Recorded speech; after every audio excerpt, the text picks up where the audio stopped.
राजकुमार भाटी जी कह रहे हैं प्रधानमंत्री से लेकर राष्ट्रपति तक दलित और पिछड़े वर्ग की कम्युनिटी से आते हैं, तो फिर आप कैसे कह रहे हैं कि ये लोग शूद्र मानते हैं? ये इनका जवाब और आरोप भी है, इसका जवाब दीजिए आप। नहीं, कोई पिछड़ा अगर इस लोकतांत्रिक युग में, वोट के युग में, जहां संख्या गिनी जाती है, जिस पिछड़े वर्ग की आबादी भारत में 65% है, अगर उस पिछड़े वर्ग का कोई एक दो मुख्यमंत्री बन गए हैं तो इसमें इनका कोई एहसान है या इनकी वजह से बने हैं?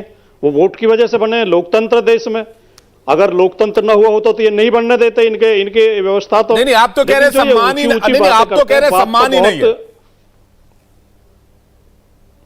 अरे मुझे बोलने देंगे आप? मैं बता रहा हूं, सम्मान आपके सिस्टम में नहीं है। आपके सिस्टम में कतई सम्मान नहीं है। कानून और संविधान का श्रेय आप मत लीजिए। वो श्रेय जाता बाबा साहब डॉक्टर भीमराव अंबेडकर को, उसका श्रेय आप मत लीजिए। आपकी चलती तो मनुस्मृति इस देश का संविधान होता।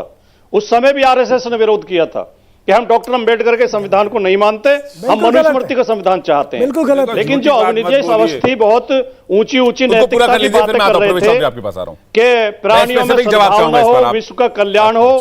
ये सिर्फ 1 एकड़ जमीन पर कृषि करके हर महीने 1 लाख तक कमाते हैं।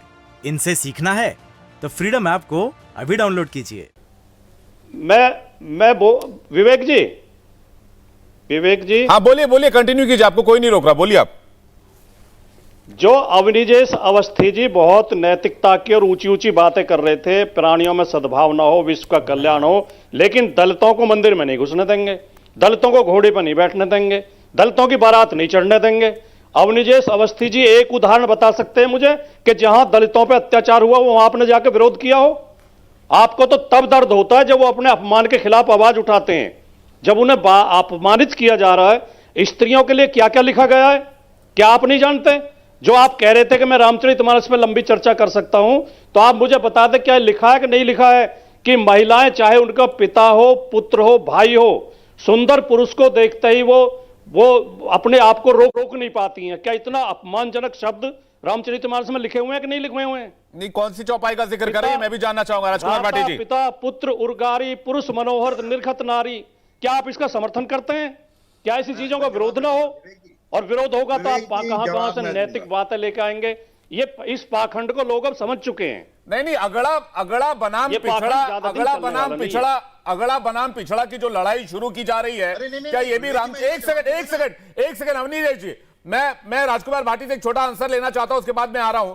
ये जो अगड़ा बनाम पिछड़ा की लड़ाई शुरू की जा रही है, ये भी रामचरितमानस से आता है और ये 2024 के चुनाव के पहले ही याद आ रहा है।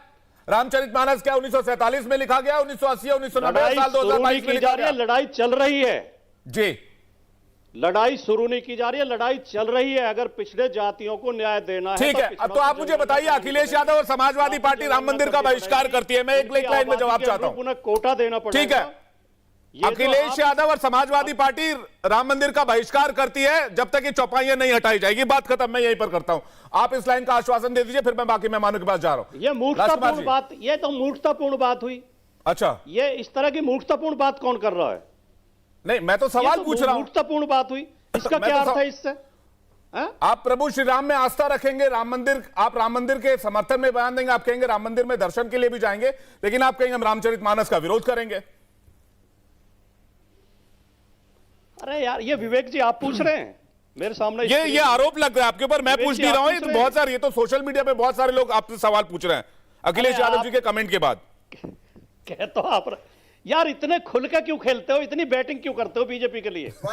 कमाल है, एंकर बने हो। सवाल पूछ दे प्रवेश चौधरी, कुछ कहना? इतनी बेशर्मी से तो बीजेपी वाले भी नहीं पूछते। जब कोई उत्तर नहीं होगा तो आरोप ही लगाओगे भाटी जी। ठीक है, प्रवेश अवनीश जी, मैं आ रहा हूं उसके बाद। ये सिर्फ 1 एकड़ जमीन पर कृषि करके हर महीने 1 लाख तक कमाते हैं। इनसे सीखना है तो फ्रीडम ऐप को अभी डाउनलोड कीजिए। क्यों राजकुमार जी, शोर तो मचाने लगे आप? नहीं भाटी साहब सुनिए, भाटी साहब सुनिए। भाटी साहब, मैं बस स्टैंड जानना चाह रहा था, कोई शोर नहीं मचा रहा, कोई बैटिंग नहीं करा। स्टैंड में और एक और बात कह दूं भाटी साहब आपको, 8 साल हो गए सुनते सुनते एक ही लाइन, ये बीच में कौन बोल रहा है? बैटिंग क्यों करते हो? अभी 8, अब थोड़ा मैच्योरिटी दिखाई, थोड़ा आगे बढ़िए, कुछ नई लाइन लेके आइए कि बैटिंग करते हैं, फेवर में बोलते हैं। प्रवेश जी कुछ कह रहे हैं जी। देखिए भाटी साहब एक अच्छे प्रवक्ता अरे है, भैया, समाजवादी जब पार्टी तक के, पढ़े बैटिंग लिखे करते रहोगे प्रवक्ता है, तब मैं तक इनकी कहा तारीफ भी जाता करता हूं रहेगा इस आप बारे में। अब किसी सुनिए को भाटी बंद नहीं साहब, कर सकते। भाटी साहब जब आप सुन चोरी लीजिए, करते रहेंगे, भाटी साहब आपकी सुन चोरी लीजिए, नहीं जाएगी। भाटी जी, भाटी जी सुन लीजिए, के साथ बीजेपी की नहीं नहीं भाटी जी सुन लीजिए, बीजेपी वालों को आरोप लगा अरे भाटी जी भाटी सुन जी, लीजिए, एंकर ही आरोप किसी लगाएगा, के कमाल है सर्टिफिकेट यार। की आवश्यकता नहीं है ना। मैं कह रहा हूँ भाटी जी सुन तो लीजिए, हमें भी सुन बीजेपी यही लीजिए। आरोप लगाती है। सर्टिफिकेट जनता का ही चाहिए बीजेपी भी एंकर यही को। बीजेपी भी यही न्यूज़ आरोप चैनल लगा को जनता का ही सर्टिफिकेट चाहिए होता है। मैं अच्छा ठीक आप है, सुनेंगे, अब जवाब ले लेते हैं। ठीक है, अब सुन लेते खुदा नहीं हैं, हो, हम अभी सुना ये देते हैं। ये पर्सनल मामला नहीं है, 1 to 1 नहीं करते। हाँ। देखिए समस्या क्या है, इलेक्ट्रॉनिक समस्या मीडिया विवेक की जी साथ क्या है? दाव पे ठीक है, लगी ठीक है भाटी जी, ठीक है, समस्या ये है, भाटी जी चुप हो जाइए भाई, ठीक है, चुप आप हो बोलिए, जाइए। आप बात पूरी कीजिए। हाँ, इंडिया टीवी हर वक्त हर जगह डाउनलोड करने के लिए सर्च करें India TV news Google play store या ऐप स्टोर पर।